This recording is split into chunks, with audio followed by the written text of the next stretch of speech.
Hi everyone, thank you for watching this video. My name is Leelee.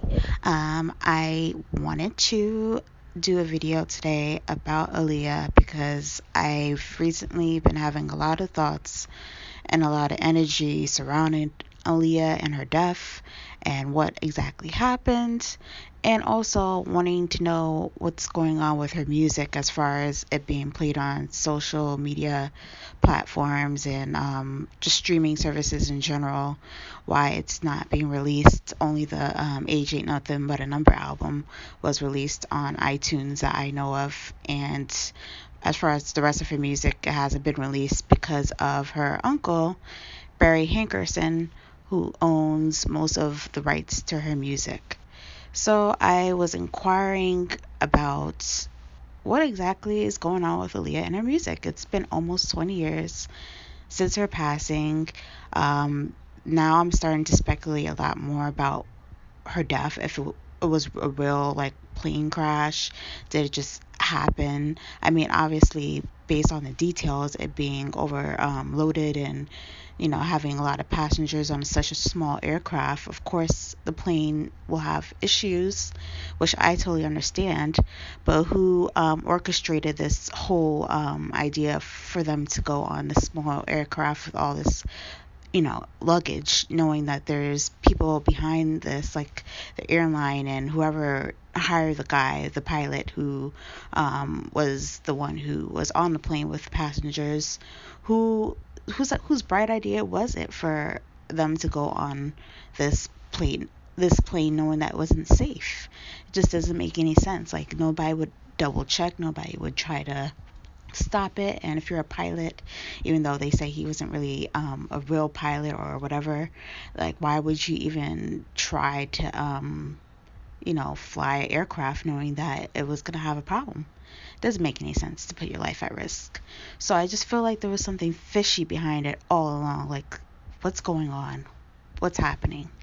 So in my heart of heart, I feel like the uncle mainly has something to do with it, as well as probably other people as well. But being that her uncle was so hands-on in her career since she started as a singer, I feel like he had the most to lose from Aaliyah. And I felt like he was the reason why he would want to harm his niece, was because Aaliyah was starting to go her own direction when she died. Aaliyah wanted to do more movies, do more acting gigs, do more things outside of music, and I don't think that her uncle was really on board with that. He wanted her to stay underneath his wings and for her to continue to do whatever he wanted her to do in order for him to get paid. So when Aaliyah was starting to branch out after the Rock the Boat, maybe after the Rock the Boat video and the whole Aaliyah album, she was probably thinking, hey, this is it. I'm gonna spend more time now on up my other crafts that I have. I'm gonna spend more time on my movies, booking roles and things of that nature, because there's more to me than just my music. So I think that he was spiteful in that way, and he decided to get back, and the way of him getting back was to just, I don't want to keep going into details, but you guys get my gist. So I decided to do a little research today. For some reason, I felt obligated to just kind of like, peruse the internet a little bit, try to get a little bit more information about Barry Hankerson as a person. So I came across a complex.com website where they had an article about Barry Hankerson and his relationship with his niece, as far as him grooming her since she was 14 in the music career, and pretty much catapulting her career, and her being an artist under his label, his record label, Black Ground Records. And also they stated that whenever Aaliyah passed, he started dating someone named, I don't really know if I'm pronouncing her name correctly, but it's spelled Kyme, and the last name is Dang, Dang. So I think it might be Kim Dang. So he started dating this girl named Kim Dang, who was a California hairdresser at the time. This was around probably 2006. he started dating her, and there was allegations from her that he became very abusive and aggressive toward her because he attempted to blow up her car. um, it became blown up and on fire, and she believes he was behind the whole thing.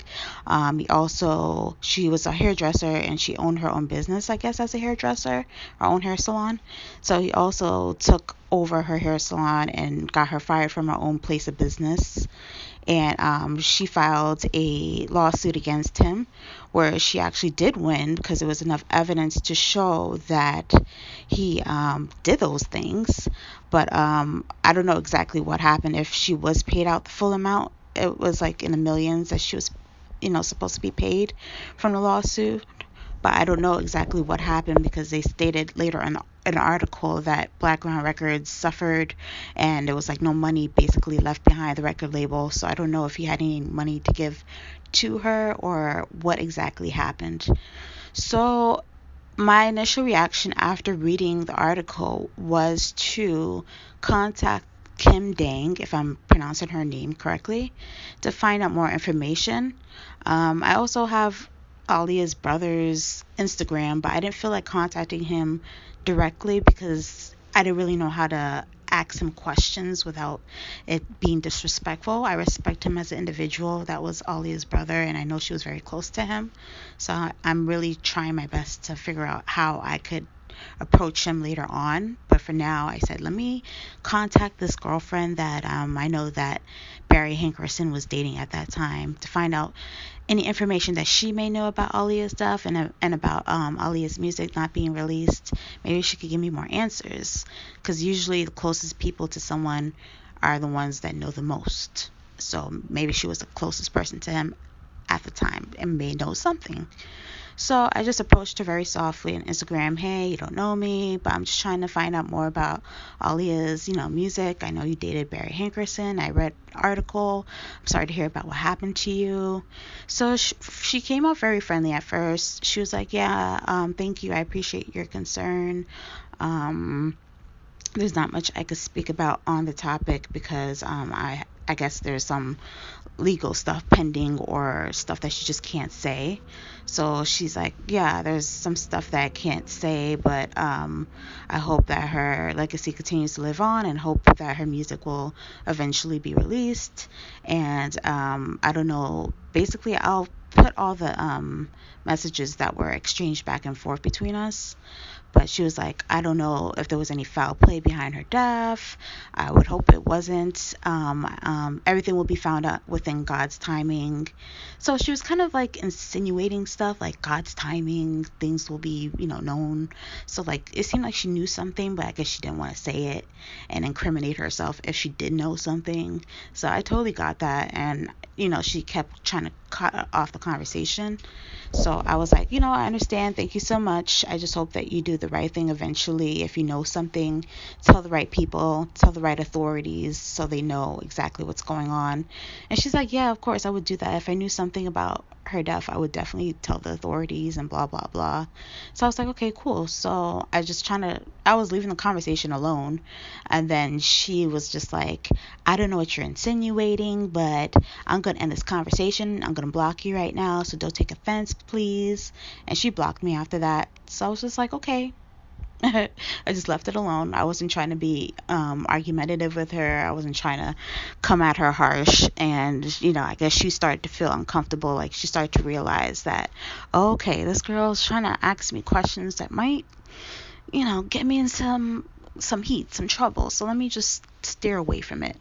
So she decided to block me on Instagram. So I left the conversation alone. I couldn't do anything else anyway if she blocked me. So these are the messages that I managed to snapshot before it was deleted. So you guys could take a look, and hopefully if I do find out more information, or if you guys have more information to share with me, please comment below. Let me know if you like this video, if you would like to get more information, what questions you think I should ask, or who I should speak to. I'm still trying to figure out how to get in contact with the uncle, because I don't know if he has any social media. I've been trying to look for him like on Instagram, and I can't really find a legit account. So I just don't know for sure. So if anybody has any information or wants me to do a little bit more investigating, let me know. I really want to honor Aaliyah's legacy. I don't want this to be like, oh my God, let's start resurrecting problems around Aaliyah, because I know that she was a confrontational person. I personally just want justice as far as the music. The music has always been a stressor for Aaliyah when she was alive. Even in her interviews, she said as a legacy, she wants it to live on by her music, by her acting, by all the things that she did. And the music is always here. And I feel a strong connection to Leah. Anytime I hear the music playing on the radio or I play her music, I feel a connection to Aaliyah, and I feel happiness, and I know that that's what she would want. She would want her fans to hear her music and be able to enjoy her music. So, it's a new era now. People don't have CDs. People don't have tapes anymore, cassettes or whatever. They stream off of YouTube, or they, stream music from other sources. And if they can't get access to Aaliyah's albums or her music in general, it's not fair. Like, and even in the article, it said that, her music will eventually die out with the streaming services because, they're not, her music is not just on a streaming service. So how are we going to get her music to be on a streaming service? How are we going to get the uncle to release her music? I don't know. We might never have a resolution with that situation, and we might just have to enjoy her whatever way we can. But I really hope we could get some justice with that, because I think that will make her really proud to have her music play on all musical platforms, and for everybody to continue to enjoy her as her music and her legacy. So please subscribe and comment below if you have anything to share, or if you have any questions about whatever I said. Please let me know. God bless. Bye.